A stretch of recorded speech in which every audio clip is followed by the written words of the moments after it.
Hi there, I'm Eliza Riley, your holistic menopause coaching specialist and founder of Menopause and Chill.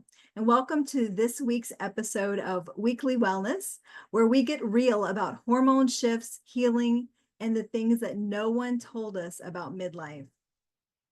Today, I'm answering a question that so many women are wondering whether or not you've had the courage to ask it out loud. Will I feel better after menopause? And I know it sounds simple, but it's actually loaded with a lot of confusion, sometimes disappointments, and hopefully some quiet hope.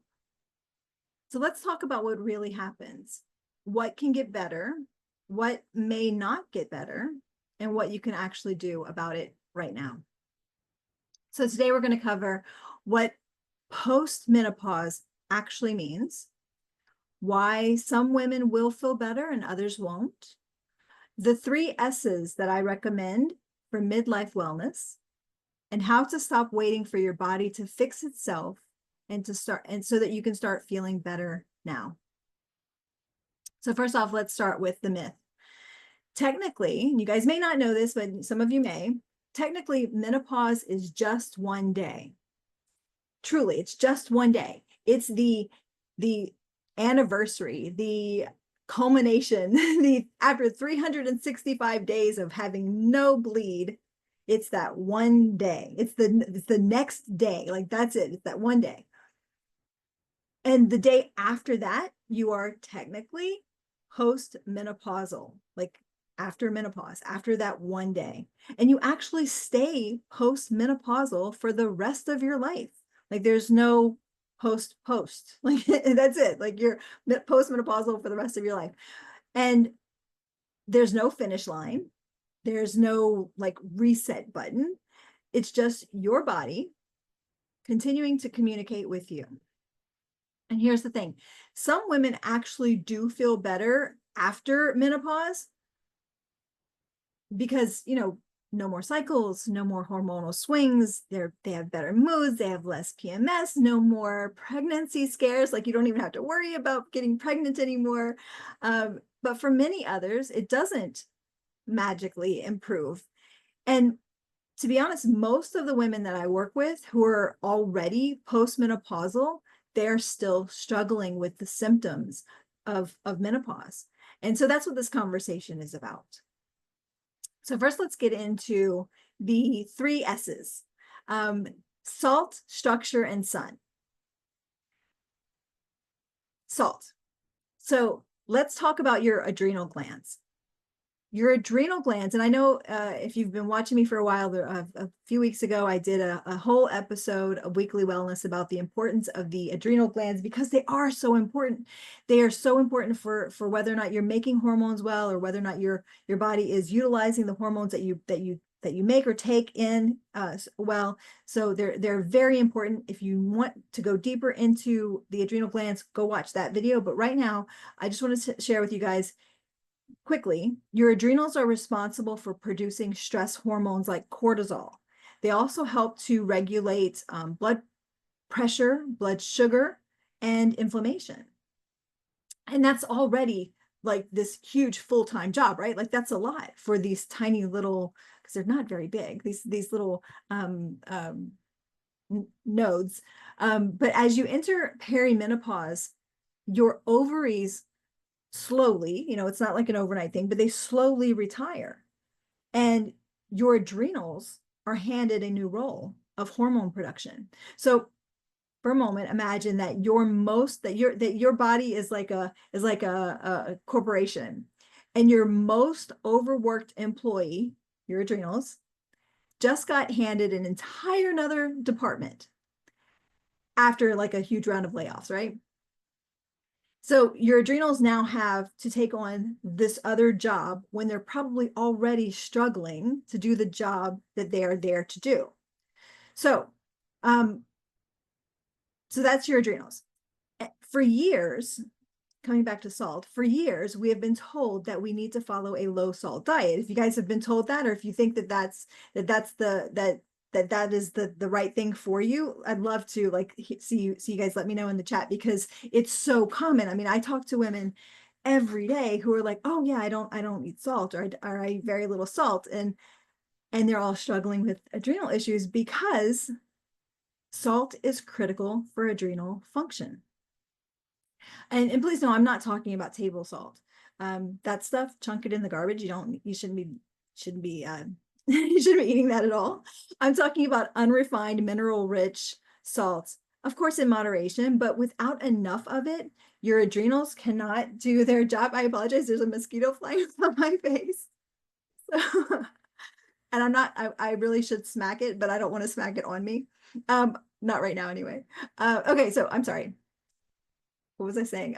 Table salt, not table salt, but without good, healthy salt, your adrenals can't do their job, and neither can you. So salt. The next thing, structure. And structure is so often overlooked, and it's such a simple thing. Honestly, it's probably one of the most important and simplest and free things that you can be doing for your health that you're probably not even thinking about. Structure is when, I'm sorry, I'll get into what structure is, but structure is helps your body to know what to expect. It operates so that your body is not operating in survival mode. It helps the stress hormones. When you don't have structure, your body is your stress hormones stay elevated. Your blood sugar will spike and crash. Your energy feels all over the place, and structure helps to regulate your nervous system and your hormones. So, what is structure? It's things like eating meals at regular intervals. And I won't sit here and tell you like you need to eat every 3 hours, or you need to eat every 5 hours, or you need to eat every 8 hours, or whatever, because it's really personal. It's what if you have adrenal issues, and again, if you've been on a low salt diet for a very long time, you probably do. Most of us do, to be honest. Even if you haven't been on a low salt diet, most of us at midlife have adrenal issues.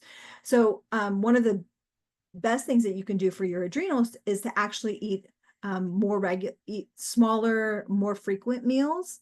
And it actually tells your adrenals that they're safe, that they can calm down, that they don't have to worry, they don't have to stress. So eating meals at regular intervals that are right for you, having a consistent sleep-wake cycle. That's one of those things that, we think that if we can't get a whole lot of sleep during the week, like maybe we work a lot, or our work hours are long, then we think, well, we can catch up on our weekend.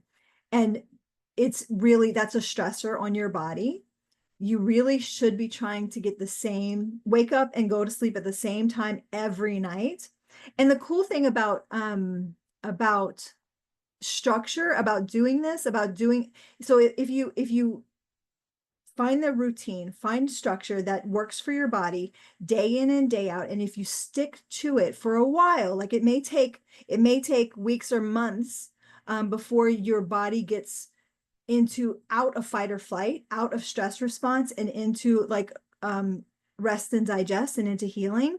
And then when you have that night where you didn't get to sleep early enough, or when you had to wake up extra early, or you weren't able to eat the meals that you wanted to, or when you wanted to, your body's like, that's okay, we got this.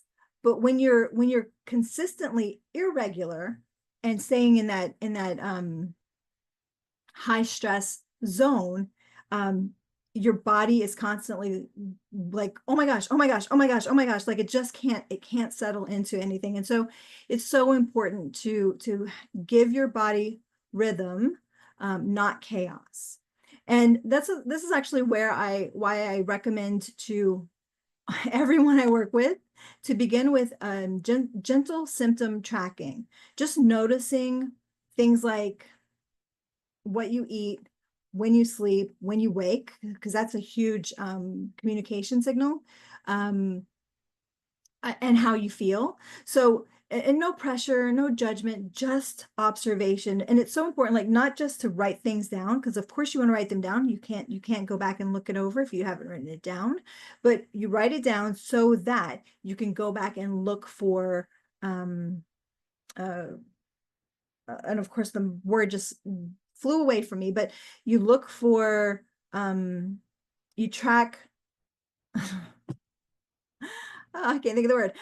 Where so like so you know that if you have that glass of wine, then it's going to give you hot flashes overnight. And I know that's a very obvious one, but you look for things like that. You look for connections. You look where you can say, okay, when I didn't get enough sleep, then I also was having like level 10 hot flashes where normally I only have like a level 2. You know, like you can actually start to make those connections, and that's so important. And if you'd like help with that, I actually created a set of journal pages to guide you through the process, and you can get them for free when you sign up for my weekly wellness newsletter. And bonus, you'll actually get notification of these conversations and what we're talking about each week in my newsletter. And let me go ahead and share that link with you guys in the chat. And if you're watching the replay, then I will make sure that that's available for you as well. So the third thing is sun. Finally, sunlight. Yes, I'm going to talk about sunlight. Natural sunlight is actually one of the most underrated hormonal tools we have. And most people don't realize this, but vitamin D really isn't a vitamin, it's a hormone. And we synthesize it best from sun exposure. No judgment if you have to take a supplement of vitamin D. Not everyone has Louisiana sun like we have here, but if you have access to the sun, then you really should be getting out and getting as much of it as you can throughout the year. And so there's certain ways that you can do it to really maximize sun exposure. You want to make sure that you're getting it through not just your skin, but through your eyes. So every morning, as close to, I say, like, if you're one of those women who wakes up in the middle of the night, if you wake up at 4 or 5 o'clock in the morning and then you're just up, well, then you can step outside when the sun comes up. But if you're not awake that early, I am not. But if you're not awake that early, as soon as you wake up, as soon as possible, you want to step outside. You want to look to the east. Don't look directly at the sun because that's actually not good for your eyes, but look to the east so that you're looking in the direction where the sunlight is coming from. You want to make sure that you don't wear sunglasses, don't wear your glasses, don't wear contacts. And honestly, wear as little clothing as possible, because you want to make sure that as much sunlight is coming in through all of your cell receptors as possible. And even just 5 minutes, that small habit will support better cortisol rhythm, more stable energy, improve sleep, and hormone balance. So here's the part that really matters. Your body is always communicating with you. I want you guys we have to try to get out of this